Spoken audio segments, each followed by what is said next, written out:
34મી વીર સાવરકર સન્માન સ્પર્ધાનું આજે ફ્લેગ ઓફ કરવામાં આવે છે. ભાઈઓની સ્પર્ધાનું ફ્લેગ ઓફ છે શરૂઆતથી કરવામાં આવે છે અને બહેનો માટેની સ્પર્ધા ફોકસ કરવામાં આવે છે. કુલ 21 ભાઈઓ અને 16 બહેનો એમ 35 સ્પર્ધકો એમાં ભાગ લીધો છે. મહારાષ્ટ્ર, વેસ્ટ બેંગોલ, કર્ણાટકથી પણ ખેલાડીઓ એમાં ભાગ લેવા માટે હરિઓમ આશ્રમ અને ગુજરાત સરકારના સંયુક્ત ઉપક્રમે આનું આયોજન કરવામાં આવે છે. આ તમામ સ્પર્ધકોની જે નોર્મ્સ હોય એનું પણ પાલન કરવામાં આવે છે. સાથે આપણા જે અહીંના જે સારવાર સમાજ છે એના વોલેન્ટિયર્સ છે બોટ સાથે રહેશે. એમના સાથે જે એમના કોચ આવ્યો એ પણ અમારે છે, અમારે છે. જે રસ્તામાં ન્યુટ્રિશનની એ બધું જે પૂરું કરવાનું એ તમામ વસ્તુ આ બોટમાં મૂકી દેવામાં આવે છે. અને સાંજે 5:30 જે આનો જે પુરસ્કાર અને સન્માન સમારંભ છે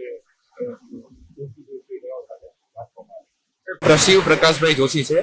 હું રાજકોટ જિલ્લામાંથી આવું છું અને પ્રેક્ટિસ હું બરોડા જિલ્લામાં કરું છું.